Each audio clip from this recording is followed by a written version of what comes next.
Y empezamos compartiendo de vuelta la pantalla que teníamos.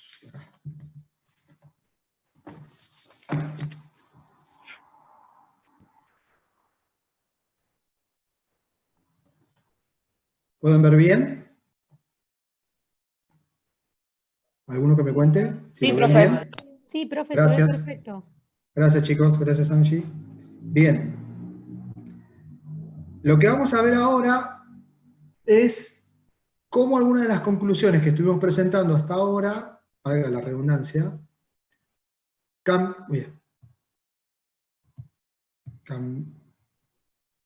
cambian cuando incorporamos un caso especial que es el de monopolista discriminador de precios. A ver, un primer punto es que acá no usamos la palabra discriminador o discriminación de precios con un sentido peyorativo, sino simplemente con el propósito de comentar la posibilidad de que un monopolista, pero no solo un monopolista, puede ocurrir que no sea solo un monopolista, pueda distinguir de alguna manera a los consumidores que hay en el mercado. Y a partir de distinguirlos, intentar aprovecharse de la información que él tenga sobre esos consumidores. Y en el sentido de aprovecharse en el sentido de, entre comillas, como diría mi abuela, o hubiera dicho mi abuela, llevar agua para su molino. Y en este caso, ¿qué es llevar agua para su molino? Intentar maximizar sus beneficios aún más todavía, ¿sí? Entonces, lo que vamos a presentar son algunos argumentos para entender por qué es posible entender que a los proveedores monopolistas, a los vendedores monopolistas, pero no solo cuando hay monopolio, les conviene intentar distinguir a los consumidores que participan en el mercado, ¿sí? Entonces, acá en particular hay un comentario sobre un caso de empresas aéreas de transporte para ver el tema, o para ver un caso vinculado a tarifas aéreas, aunque cuando hablamos de empresas de transporte aéreo no es un monopolio, ¿sí? Pero sí les permite entender la puesta en práctica de la noción de discriminar, de distinguir características de los consumidores, ¿sí? Entonces, está muy apretado acá, pero les pido que después hagan el esfuerzo de leerlo y entender que hay en los servicios aéreos distinciones de clase de servicios, ¿sí? Este es el nombre que trae del libro de Pindick, uno de los libros que usamos en la materia. Pindick y Rubinfeld. Primera clase, clase turista completa o billete con descuento. Bueno, primera clase, clase business y turista en la jerga que nos resulta más conocida a nosotros. Bueno, el punto es que una cosa que es fácil de ver, con lo que vamos a explicar en un ratito, es que la discriminación de precios en las líneas aéreas es cada vez más sofisticada y que, en definitiva, el objetivo de las líneas aéreas es discriminar entre viajeros que tienen diferentes precios de reserva. Ahora vamos a ver esa noción. Como explicaba un ejecutivo del sector, no queremos vender a una persona un billete, es decir, un ticket, un boleto, por $69 para un trayecto, cuando están dispuestas a pagar, como dice por acá, $400. ¿Sí? ¿Por qué si le puedo cobrar más, le voy a cobrar menos? ¿Sí? ¿Se entiende el punto?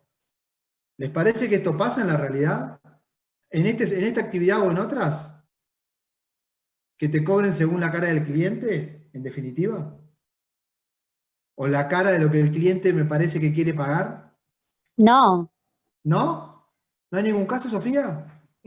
no, sí, pero yo me ¿En lo que por refería al algo te de, cobran diferente? No, yo me refería a lo de las líneas aéreas, que no, eso no ocurre. Claramente se lanza un precio en el mercado y es para, o sea, quien lo puede comprar y quien no, no, pero independientemente Te hago una de la pregunta. cara de la persona. Bueno, pero el punto es que acá la noción de cara de persona es una forma figurativa de aproximar a las condiciones de los consumidores, ¿sí? Está dicho de manera un poco, si querés, coloquial. Yo te pregunto lo siguiente. Suponete que te planteo, vamos a hacer un viaje, cuando se levante la cuarentena por pandemia y las prohibiciones de viaje, tenemos que hacer un viaje a Europa, ¿sí? Sí, sí, Eh, y, digo, y hay que hacerlo así, así, y hay que irse 25 días y, bueno, y planearlo y qué sé yo. Y después vos me decís, mirá, en realidad, muy bien, profesor, me encantaría ir a Europa. No sé si has tenido la suerte de ir o no, pero no, todavía no. el punto es que no me alcanza para comprar un pasaje de primera, yo voy a viajar en clase turista. Y Sí, además lo voy a comprar en o bajo determinadas condiciones. Por ejemplo, no sé, en cuotas, porque no tengo cómo pagarlo todo de un saque, en un solo pago. sí, sí, Entonces eso, de alguna manera, muestra tus características como consumidor. En cambio yo, que soy profesor universitario y por lo tanto me enriquezco con la docencia, como todo docente en Argentina, te digo, no, yo tengo un montón de plata, vos elegí cuando quieras, yo después compro el boleto que puedo para caer el mismo día que vos al mismo lugar. ¿Sí? Y nos sí, encontramos en el aeropuerto de Madrid. ¿Sí? ¿Se sí, entiende el punto? sí. Tus características como consumidor son distintas a las mías. Y estoy si querés, haciendo una pequeña caricatura. ¿Mm? Ujú. Porque yo compro pasajes en cuotas, eso es lo que quiero decir. ¿Sí? Claro, Yo, si me pongo en el ejemplo de este texto, soy el pasajero que puede pagar $69 y no puedo, para viajar con billete más barato, con ticket más barato, no puedo pagar 400. Me encantaría poder pagarlo y me encantaría poder eh, hacer un viaje de 12 horas en un asiento cómodo, en primera clase, pero seguramente el día que vaya a Europa lo tengo que hacer viajando apretado en turismo, en la clase turista, ¿se entiende? Sin embargo, el traslado lo quiero igual, ¿eh? Entonces, vamos a tratar de ver esto, digo. ¿Cómo es posible que tenga sentido que podamos pensar en situaciones en las que los vendedores o proveedores de algo o productores de algo intenten distinguir a tipos de consumidores? ¿Sí? A ver si tiene algún criterio. Y entonces, perdón, que me quedó una. A ver. Entonces, la palabrita a la que le vamos a prestar atención es, perdón, ¿qué decimos por acá? A la noción de precio de reserva. Acá esto nos quedó por error. Vamos acá, miren, esto. Precio de reserva. Miremos la definición que tenemos por acá. Hablamos de precio de reserva como el precio máximo que está dispuesto a pagar un cliente por un bien. Contra eso es que luego, si yo estoy dispuesto a pagar 10 por algo y lo termino pagando 5, ¿qué estoy aprovechando yo? ¿Qué estoy generándome? ahorro. No, no es ahorro eso. ¿Cómo se llama eso? Es un, Excedente. Excedente. Excedente del claro, consumidor. es un Acordate, descuento. pará, ok, se llama excedente del consumidor, esa diferencia entre lo que yo estaría dispuesto a pagar y que no se lo voy a contar a nadie, y lo que efectivamente pago. ¿Sí?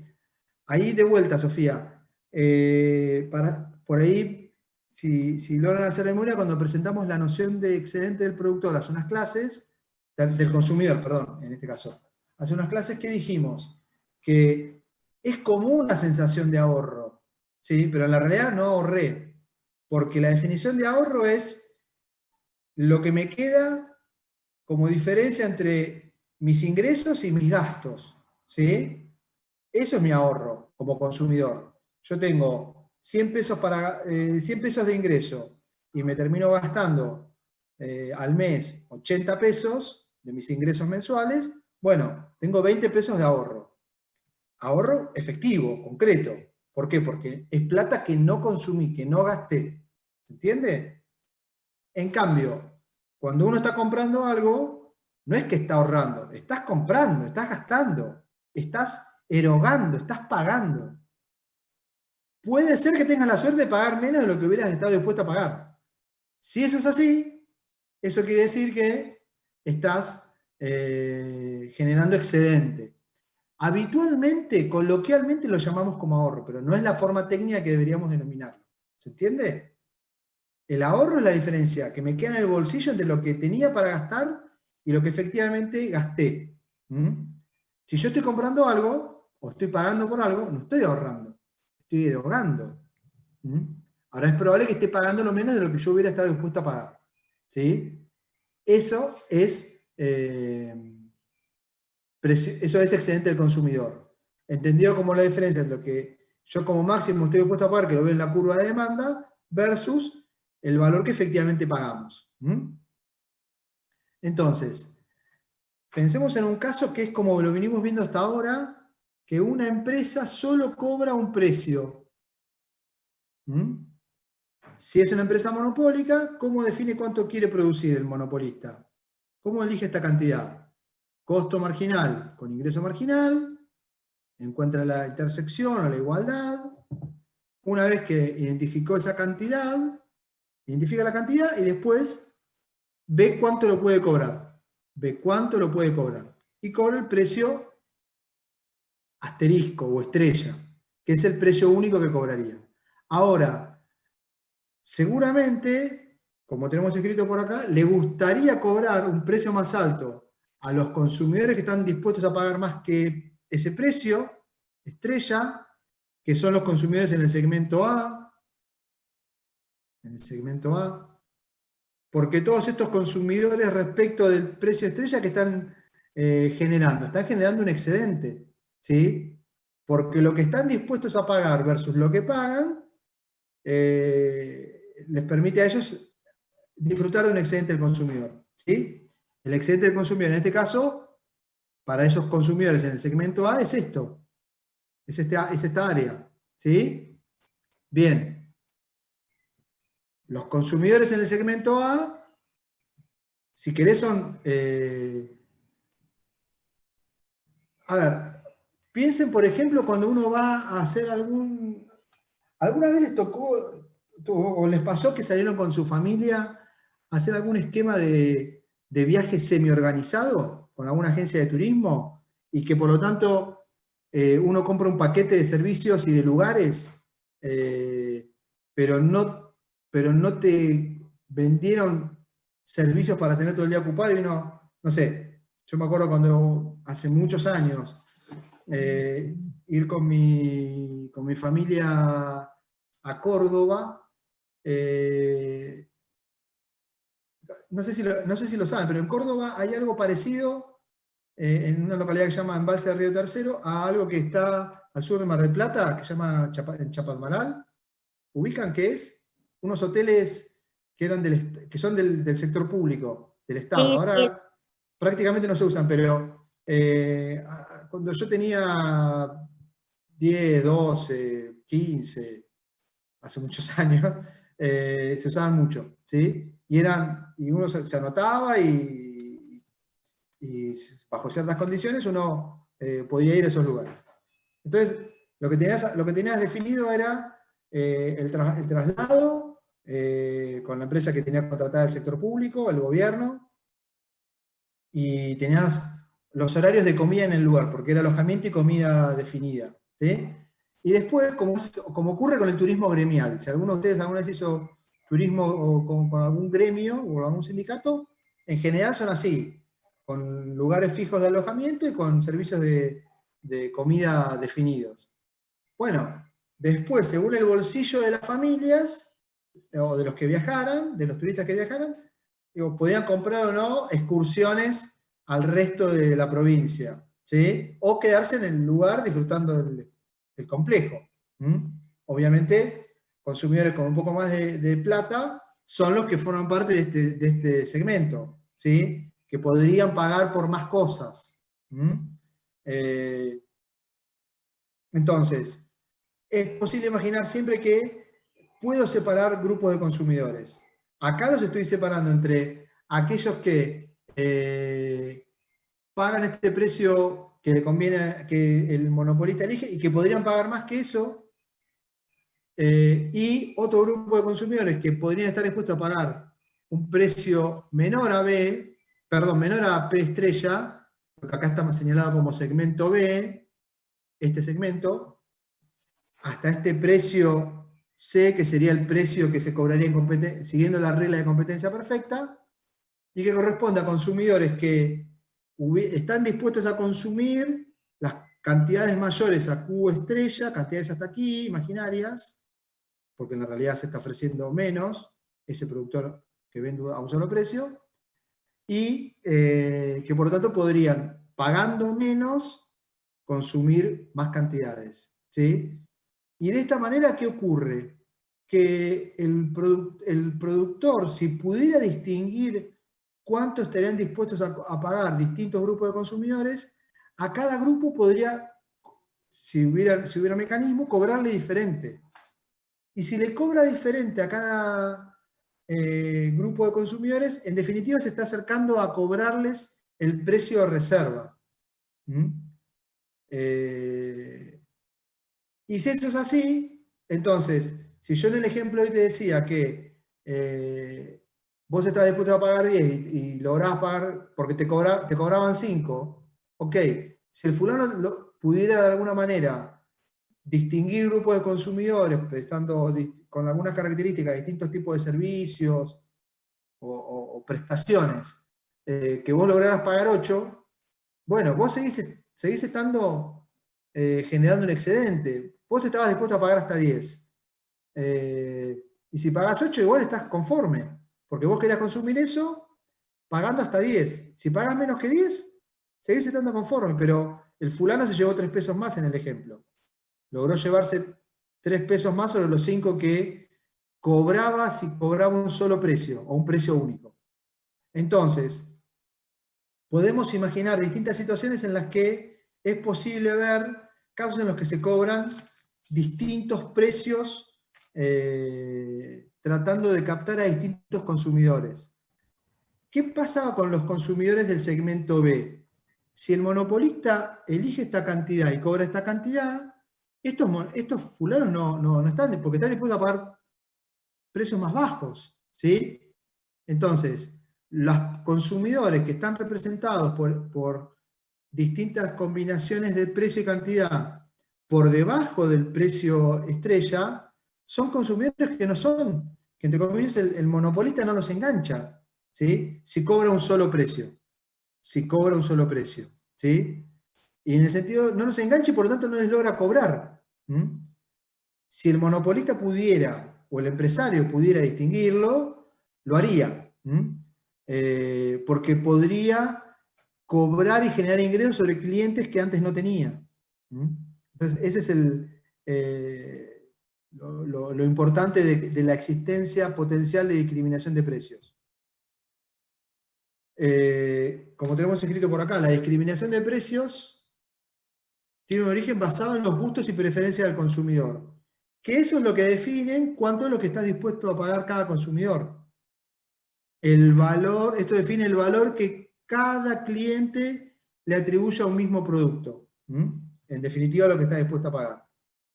Esto lo vinculamos con cosas que ya vimos.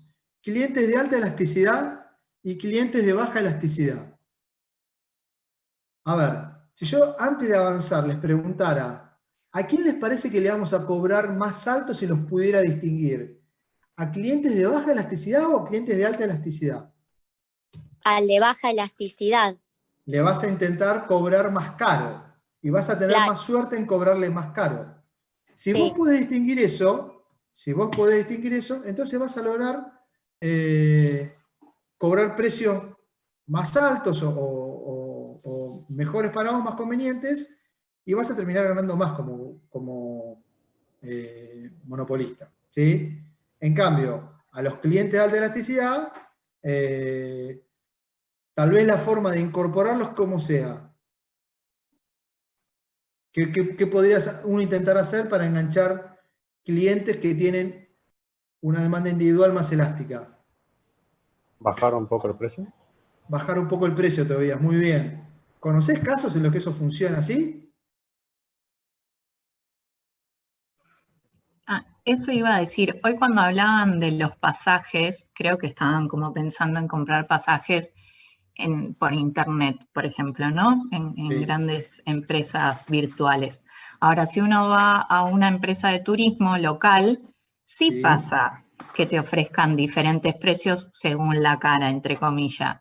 Y ahí me parece que viene la alta y la baja elasticidad. El cliente se sienta, charla con el vendedor, con el dueño de la empresa. El dueño de la empresa se dará cuenta el presupuesto, las condiciones que tiene para pagar el viaje y sacará más o menos ganancia del porcentaje que ya tiene contado, porque sabe que a ese le puede bajar el precio, pero vendrá atrás otro al que le podrá subir el precio y ahí equiparar la pérdida con la ganancia. Exactamente. Yo me acuerdo yo tengo casi, perdón, casi no. Yo tengo 20 años de casado, ¿sí? Con mi esposa nos casamos en el año 99, en el otro milenio, no en el otro siglo, en el otro milenio, ¿sí? Hace muchos años. Y para esa época hicimos un viaje al exterior por agencia de viaje, porque no había, ni siquiera había internet, ¿no? Había internet, pero era muy costoso y de muy poco acceso y con muy pocos servicios, ¿sí? Otra época, la era de piedra era, comparado con lo que podemos hacer hoy. Entonces, me acuerdo que terminamos haciendo un viaje en el que viajamos con un montón de gente mayor, no con un montón, pero en un contingente de unos 20 argentinos, y viajamos con gente mayor y gente de nuestra edad. Obviamente lo que pagamos en cada caso fue diferente, que es el ejemplo que me estaba dando Ailén. Estrictamente eso, ¿sí? También es cierto que no necesariamente, las empresas virtuales también hacen eso, basta ver, y eso, basta ver que cuando uno entra a averiguar determinada cosa, identifican tu IP, tu lugar de conexión, y a partir de eso recibís un montón de publicidad. De diferente tipo. Sí. Entonces, eso lo que intenta es identificar qué tipo de preferencias tenés vos como consumidor. ¿Cuántas veces entras a revisar? ¿Qué opciones revisás? Eso permite caracterizar al consumidor, también a las empresas virtuales. De hecho, hay alguna discusión en el caso de norteamericano respecto del uso de información sobre investigación de viajes que hacen los pasajeros. No era para viajes aéreos, sino que era para alojamientos. Ahí están, no me acuerdo bien el nombre de me está faltando el nombre de una de las empresas, pero había alguna demanda contra un proveedor muy grande de alojamientos, que es Expedia, que es una enorme agencia de viajes, pero que maneja alojamiento en un montón de países, pero sobre todo en Estados Unidos, y que a partir de la búsqueda de los posibles turistas que se alojan, como que les va tuneando los precios y manipula un poco los precios. Y ahí la discusión entre manipular o no es un poco difícil de determinar, pero es probable que lo que se vea uno cuando va haciendo averiguaciones de distintos lugares es si uno tiene buena memoria o no, los precios que vio y los precios que encuentra la próxima vez que vuelve a revisar para determinado lugar hotel de alojamiento o lugar de alojamiento, y para determinado periodo, cuando no revisa todo muy pegadito en la fecha. Ahí hay todo un juego respecto de cómo es que los proveedores de servicios, en este caso de alojamiento, pueden usar información, que es como decía Ailén, verle la cara al cliente, intentar identificar la cara del cliente. Entonces, sí, tal cual. Es más, perdón, sí, para la compra de pasajes, y esto nosotros que estudiamos turismo, hasta se compran los IP del extranjero, porque sale más barato comprar un pasaje siempre desde el extranjero. En cambio, cuando vos lo querés hacer desde tu computadora, ya saben que estás en la Argentina, entonces uno compra el IP de afuera, de Europa, Estados Unidos, y los pasajes aparecen más baratos. exacto, exacto. O, si no haces eso y lo haces más casero, trata de pedir a algún amigo que te lo haga afuera, si es que tienes a alguien que está afuera. Tal cual. Que es lo mismo, ¿sí? Bien, aquí tenemos a continuación algunas resumen de algunas cosas que estuvimos conversando. El objetivo es capturar el excedente del consumidor. ¿Qué condiciones tienen que ocurrir? Que no sea posible la reventa y que el mercado pueda segmentarse, ¿sí? Como me ayudaba hace un rato Sofía, si no recuerdo mal, con elasticidad baja, elasticidad precio de la demanda baja, precio más alto. Con elasticidad precio de la demanda más alta, precio más bajo. También Tobias me ayudó con esto, si no recuerdo mal. Y el ejemplo que yo les hacía respecto de el viaje que yo elegí, obviamente, con no demasiados recursos, mi esposa y yo, lo suficiente para viajar, pero tampoco que nos sobraba cualquier cantidad, no nos sobraba tanta la plata, al menos en ese momento estábamos bastante ajustados. Bueno, hicimos el viaje, pero terminamos pagando menos porque nuestra elasticidad era más alta. Por ahí con un precio más alto nos espantaba el vendedor, ¿sí? En cambio, otros consumidores con más recursos y mayor capacidad de pago no nos espantaba. De la misma manera que me puede pasar que me vaya de vacaciones a algún lugar de la costa, al municipio urbano de la costa, que visité mucho cuando tenía la edad de la mayoría de ustedes, entre la adolescencia y los primeros años de la facu, y que había cosas que igual no hacía porque no me alcanzaba el bolsillo, y que tal vez hoy tengo un poco más de resto y puedo ir a comer a algún lugar que antes no iba. Tal vez si ese fulano hubiera, no sé, tenido opciones para estudiantes, tal vez o algún proveedor de servicios o de venta de algo, hubiera tenido precios para estudiantes, tal vez me hubiera enganchado en ese momento. ¿Se entiende lo que quiero decir?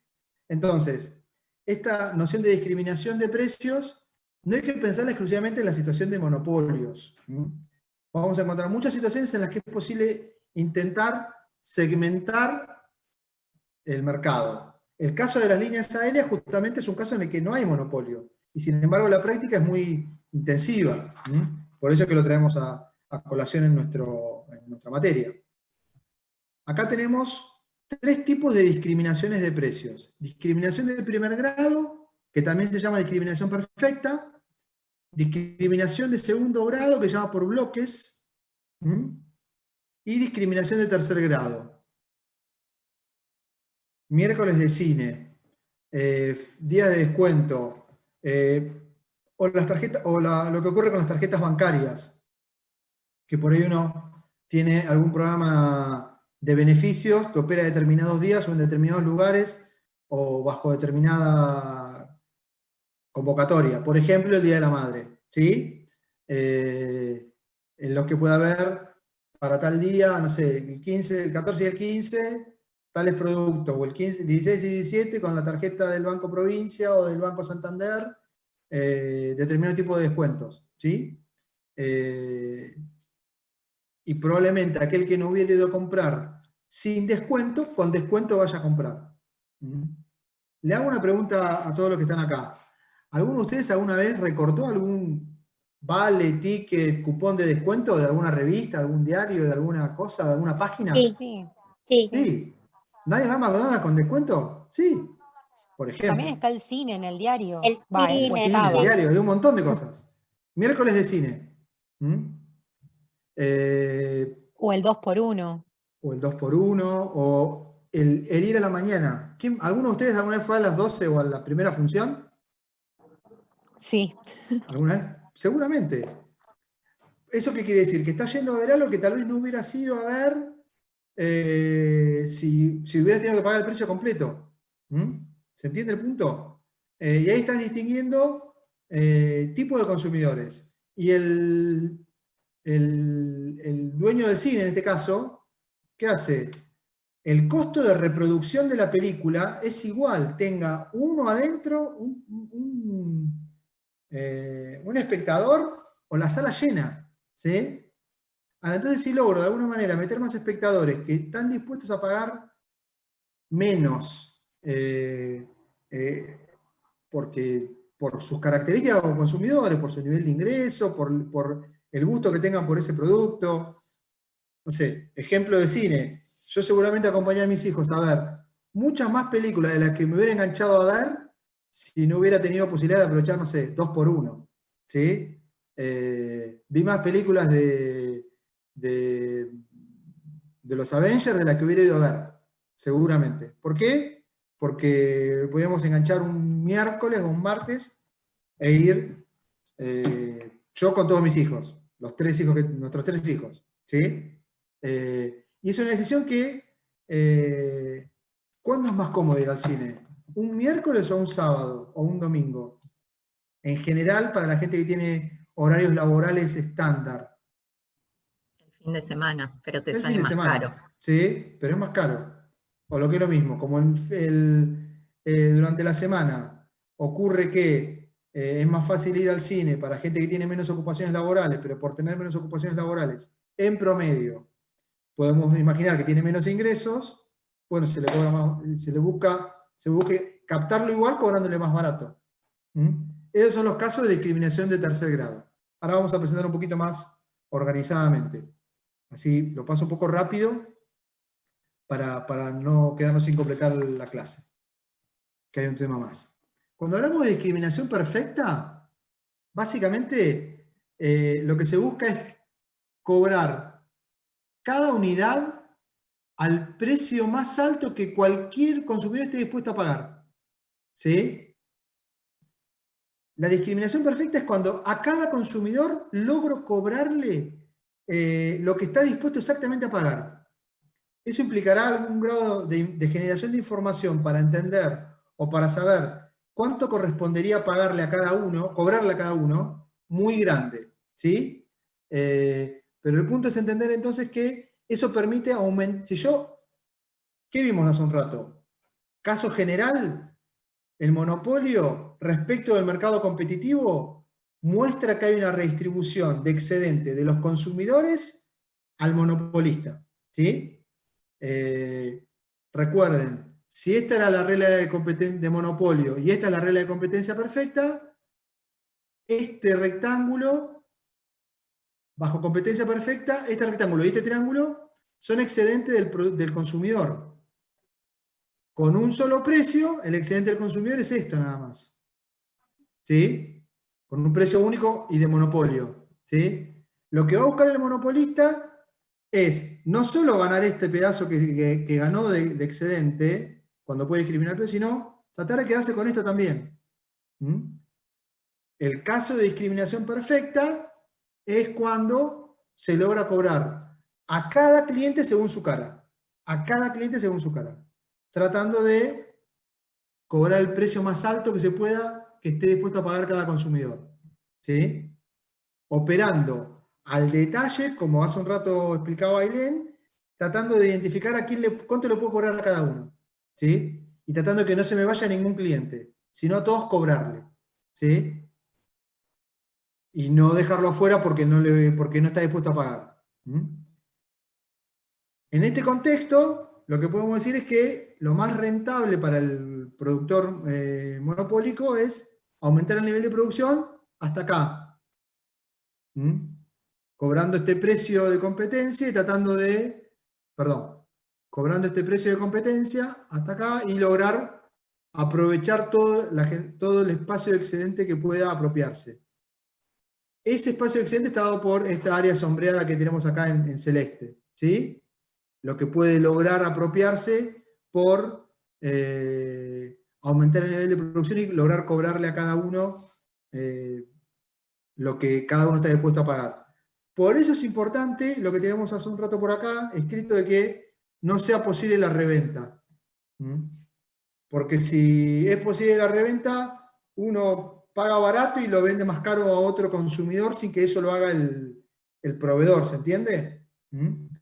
Que no sea posible la reventa de pasajes entre pasajeros de transporte aéreo, permite que el proveedor del transporte aéreo pueda hacer la discriminación y tratar de cobrar diferente a cada consumidor, o a cada grupo de consumidores. ¿Sí? Si hay reventa, eso no funciona. En la práctica, ¿cómo podemos ver cuando hay mecanismos de intento de discriminación de primer grado, de tratar de cobrar precios de reserva a cada consumidor? Como eso normalmente no lo saben, lo que se puede hacer es intentar poner diferentes precios, ¿sí? Vendiendo algún atributo un poco diferente a cada uno de ellos, ¿sí? Entonces uno va a poder hablar de premium, no premium, alta calidad y cosas por el estilo, ¿sí? Por ejemplo, los servicios bancarios. En los servicios bancarios, ¿qué vemos? Que hay intentos de distinguir los tipos de clientes. El paquete de servicios Black, el paquete Gold, el paquete Select, la cuenta DNI del Banco Provincia, que es un ejemplo de un paquete de servicios con servicios básicos para la provisión de servicios bancarios, ¿sí? Sin tarjeta de crédito, o con tarjeta de crédito con poco límite. Mientras que en el servicio más caro, uno goza de otros beneficios adicionales en el servicio. ¿Se entiende? Esos son ejemplos de intentar discriminar lo más que pueda con varios segmentos de precio a distintos grupos de consumidores. Sí, también, por ejemplo, en turismo están los hoteles, las cadenas de hoteles que tienen un sector que es más de lujo, que las piezas son más caras, o tienen si da la diferenciados. pileta, o da el contrafrente, o da Claro. al sol, o da contra la montaña. No sé, estoy imaginando distintos lugares, ¿sí? En las que te puedan vender cosas del estilo. Por ejemplo, ¿alguno conoce la zona al sur de la ciudad de Mendoza, cómo se llama? ¿Alguno sabe? Se llama Valle de Uco, ¿sí? Es entre la zona de la ciudad de Tupungato, que está a unos 80 kilómetros al sur de Mendoza, y unos 70, 80 kilómetros más para el sur, está una ciudad que se llama, creo, San Carlos, si no me equivoco. Eso es la zona del Valle de Uco. Si lo miran, está la cordillera, la ruta 40 que sale de la ciudad de Mendoza y va para Neuquén, y entre la ruta 40 y la cordillera es el Valle de Uco, básicamente. Entonces, ahí lo que venden los hoteles es los que están en distintas zonas de viñedos y cosas por el estilo, vista a la montaña, porque es todo cordillera con altos cerros y nevados, o vista hacia los viñedos. Básicamente eso es lo que venden. Y como decía Sofía, te cobran diferente según lo que vos querés ver. Tamaños de habitación, más cerca de alguna de las amenities o más lejos. Cuanto más lejos te sale más barato. El hotel está buenísimo, pero la habitación te queda a una cuadra dentro del complejo de todo lo que el hotel tiene. O estás a 15 metros. Ejemplos como los que ustedes, o en este caso Sofía, nos decía. Pero claramente son ejemplos de intentar cobrar según la cara del cliente y los gustos del cliente. Discriminación de segundo grado. Esto es cuando se vende productos en bloques. En el cuadrito de hace un rato teníamos identificado las tarifas telefónicas. Son ejemplos en los que se buscan lotes de producción o paquetes de servicios. A vos te vendo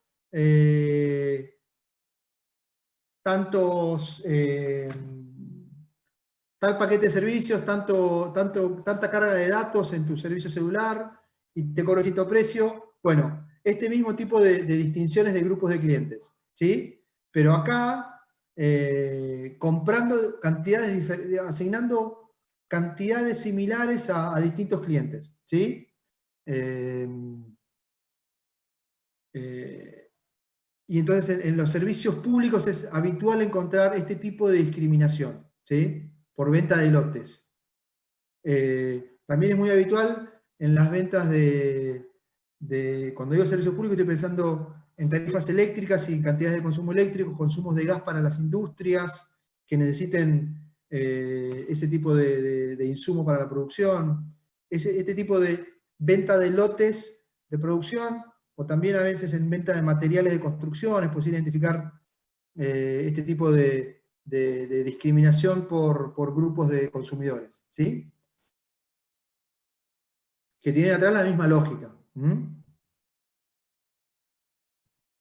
Y por último, hablamos de discriminación perfecta o de tercer grado. Acá, básicamente lo que ocurre es que las elasticidades de demanda de los distintos grupos o segmentos de un mercado, grupos de consumidores, son diferentes. Entonces hablamos de submercados o subgrupos de consumidores. Acá en el ejemplo gráfico tenemos un grupo de consumidor 1, grupo de consumidor 2, que tienen dos diferentes funciones de demanda y de ingreso marginal asociada. Acá ven demanda 1 y demanda 2, que tienen diferentes elasticidades y distintos ingresos marginales, y diferentes ordenadas al origen también. Y entonces cuando vemos la función de demanda de mercado como la suma de dos grupos de consumidores, como las distinciones que hacemos hoy, la gente que puede ir el fin de semana al cine o la gente que puede ir durante la semana al cine, ¿sí? O que puede ir en distintos horarios, ¿sí? A mí me encantaría ir al cine en contextos normales muchas veces en el mes, pero en general me cuesta mucho organizarme para ir durante la semana. Y me cuesta muchísimo para organizarme para ir al mediodía, porque al mediodía estoy trabajando. Me encantaría la función de las 2 de la tarde, ¿sí? Y aprovecharlo, pero no puedo. Yo, en ese sentido, seguramente me parezca más a este tipo de consumidores que tengo que pagar más caro o estoy dispuesto a pagar más caro porque no tengo otra alternativa. Otros consumidores más elásticos, o yo mismo hace 25, 30 años, me parecería tal vez más al grupo de consumidores 2. Cuando vemos entonces la demanda de mercado, recuerden que es la suma lateral o horizontal de costado de las distintas funciones de demanda. ¿Por qué la función de demanda de mercado está quebrada o cortada o truncada? Porque del precio, de este precio para arriba, solamente este grupo de consumidores vale. O este tipo de consumidor vale. El consumidor 2 acá no demanda estos precios.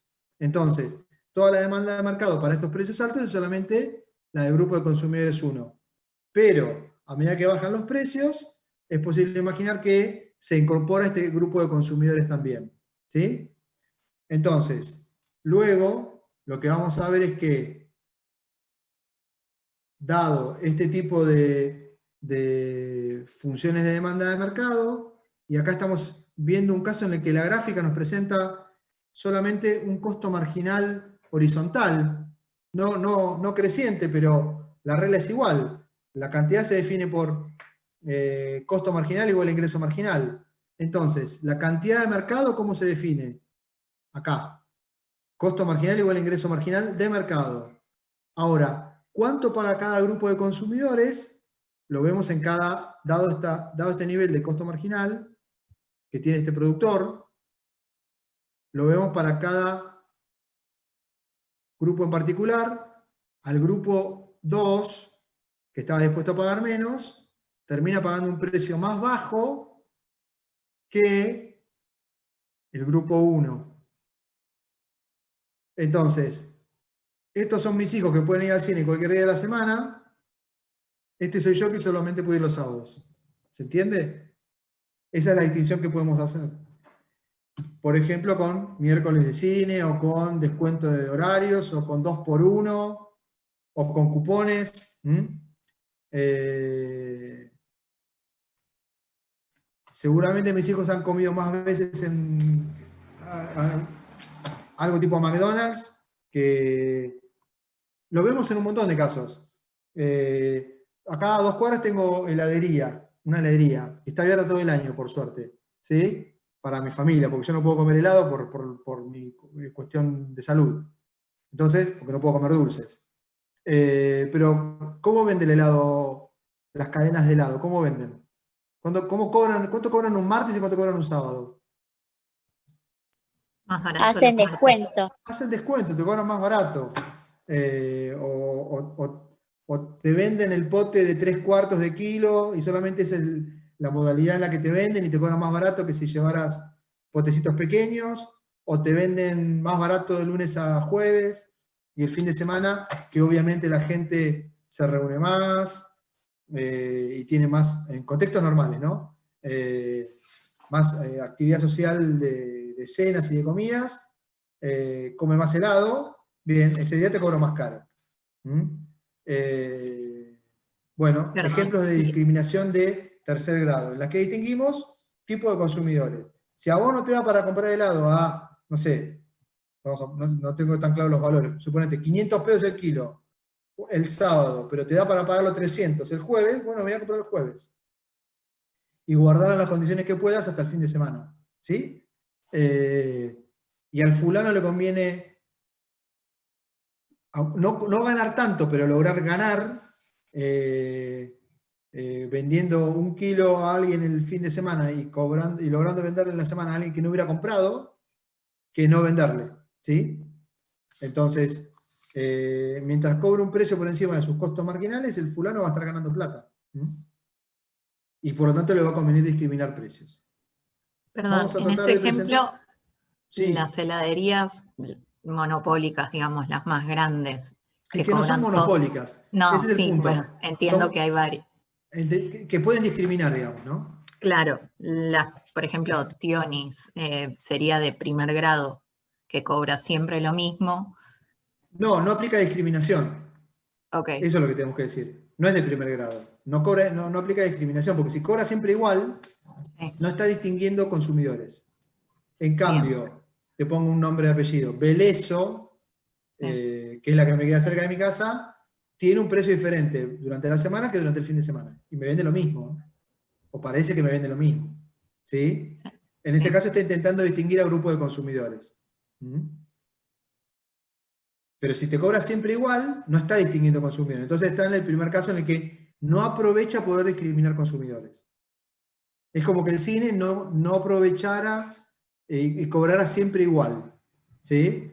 Yo me acuerdo un ejemplo típico de discriminación de precio era cuando, también de vuelta, cuando yo era joven, chico como la mayoría de ustedes, las peluquerías barriales de hombres tenían precios distintos para jubilados y estudiantes. Entonces yo me iba a cortar el pelo con el carnet del boleto secundario o con la libreta universitaria. Mientras tuve eso, me cortaba más barato el pelo, el cabello. ¿Sí? O mi abuelo iba con el carnet de jubilado a cortarse el cabello. Pero eso no aplicaba los fines de semana, por ejemplo. Entonces, yo me tenía que organizar para ir un día de semana a cortarme el cabello en un horario que por ahí, si no, el peluquero tenía la peluquería vacía. Pensando en el caso de las mujeres, es menos habitual ver eso. ¿Sí? Pero bueno, tiene que ver con oferta y demanda en cada caso. Vamos a pasar por algo. Acá está el resumen, es esto. Se cobra más alto lo de elasticidad más baja. Vamos a presentar al menos rápidamente la noción de regulación.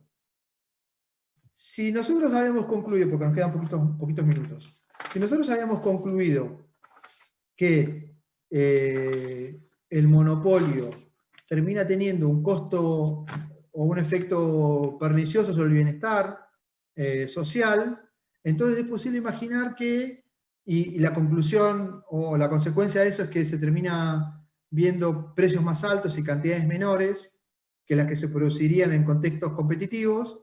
Entonces es posible pensar que, y eso hace que los monopolios disfruten en la mayor parte de los casos de beneficios extraordinarios, aunque no está asegurado pero seguramente haya más chance de que disfruten de beneficios extraordinarios que los mercados competitivos, que por definición terminan perdiendo esos beneficios extraordinarios porque se erosionan con el tiempo, se diluyen. Entonces es posible imaginar que tenga sentido establecer algún tipo de control o de regulación o de reglas sobre el monopolio, de manera de tratar de redistribuir de alguna manera ese bienestar que el monopolista se está apropiando por las características del mercado monopólico. Acá nos quedó algo incompleto en la filmina a los profes. Hablamos de 3 tipos de regulaciones, porque en realidad estamos mostrando una que es regulación por precio tope, una segunda que es por precio igual a costo marginal, que es la regla de competencia perfecta,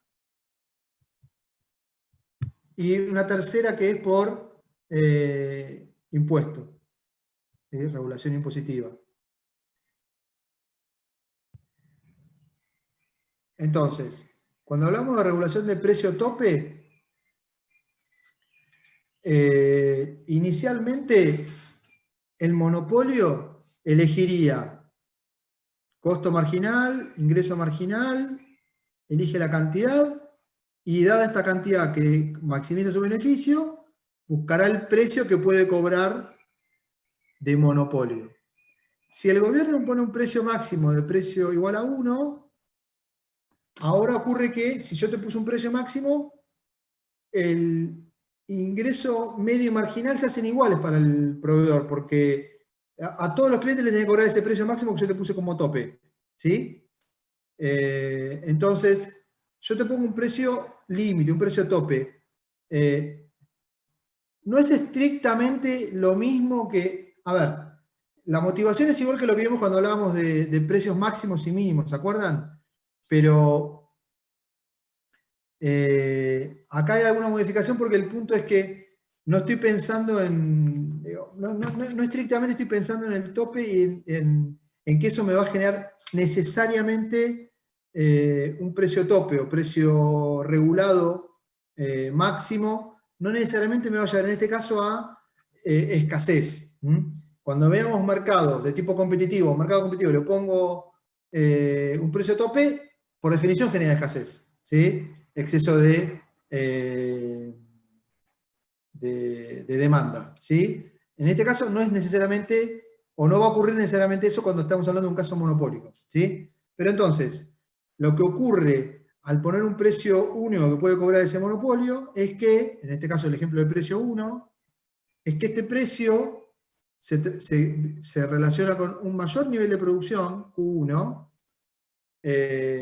por parte del monopolista, pero el hecho de que yo, como monopolista, el ingreso medio, es decir, el precio, y el ingreso marginal que percibo es siempre igual, porque siempre puedo cobrar el mismo precio 1, ¿sí? Por lo tanto, produzco 1, pero me queda modificada la curva de ingreso marginal que yo tenía. Antes la curva de ingreso marginal era la de la función de demanda. Ahora, dado un precio que me pone el gobierno, la función de ingreso marginal es esta, ¿sí? Es la del precio tope. Porque siempre puedo cobrar el mismo precio por cada unidad adicional vendida. ¿Y hasta cuánto voy a vender? Hasta Q1. Luego, si incorporamos, déjenme ver acá, si incorporamos más precios, topes, por ejemplo, este precio 2, acá, el nivel de producción va a ser este que tengo aquí, Q3, QC, perdón, o Q2. En el que, dado ese nivel de precio que me definió el gobierno, igualo contra el costo marginal, ¿sí? Porque justo en ese punto, como mínimo, se intersecta con la función de demanda, ¿sí? Entonces, como máximo produciré QC. Ahora, si me ponen un precio más bajo, por ejemplo, precio 3, ¿yo qué dije? Que el precio tope que me pone el gobierno para mí se transforma en función de ingreso marginal. Entonces, ¿cómo elijo la cantidad que voy a producir? Este es el nivel, la función de ingreso marginal para mí como productor monopólico, y elijo el nivel de producción acá, en esta intersección, y produzco Q3. Ahora, a ese precio, ¿cuánto querrían comprarme los consumidores? Me querrían comprar más, porque la función de demanda está a la derecha. Entonces, en este caso, para un precio relativamente bajo, es que sí ocurre que hay exceso de demanda, hay escasez, ¿sí? Pero eso no necesariamente va a ocurrir con todos los precios tope regulados que me puede poner a mí como monopolista la agencia estatal que me controla, ¿sí? A un precio 1 o hasta un precio 2 o PC no hay escasez, ¿sí? Sino que hay una determinada cantidad que se produce a esos precios. A precio 1 o a precio 2 no hay escasez. A un precio más bajo, por debajo de este precio C o precio 2, sí se genera una diferencia entre cuánto yo quiero ofrecer y cuánto me quieren comprar. Si esto es así y el gobierno decide ponerme a mí como monopolista un precio lo suficientemente bajo para que se genere esta situación, la única forma para que a mí me resulte razonable como productor ofrecer la cantidad Q3' que me quieren comprar los consumidores, ¿qué sería? ¿Cuál sería? ¿Qué tendría que hacer el gobierno para incentivarme a mí a ofrecer acá y no acá? ¿Qué les parece? ¿Un ¿Qué debería subsidio? darme el gobierno? ¿Un subsidio? Un subsidio todavía, muy bien. Y entonces, esto es lo que va a pasar en muchos casos de servicios públicos, cuando el gobierno me lleva a cobrarme, a que yo cobre barato, ¿sí? Por debajo y que por lo tanto la demanda que yo enfrente me lleve a tener que producir más allá de lo que por mis costos yo produciría. A ver, nos quedan 2 casos que no llego a presentar. Entonces, la próxima reunión, lo converso con Emiliano, ¿sí? Pero vemos si la próxima reunión o les grabo un pedacito adicional para presentar los casos que me faltan, para completar regulación, que es el último tema que tenemos, ¿sí? Se los confirmamos luego, o le pido a Sofi que les pase un aviso.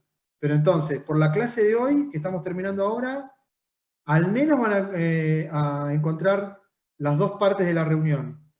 Nos queda un pedacito de clase, de tema por presentar, que voy a ver si lo grabo alternativo o lo doy al comienzo del próximo miércoles, ¿sí? Eso se los confirmamos. Pero seguramente esta noche ya tengan publicado esto por las dudas. Así que, dado que son las 7, dejamos acá. Gracias por la paciencia. Nos vemos la semana que viene. Nos vemos, profe. Saludos a todos. Chao chicos, cuídense.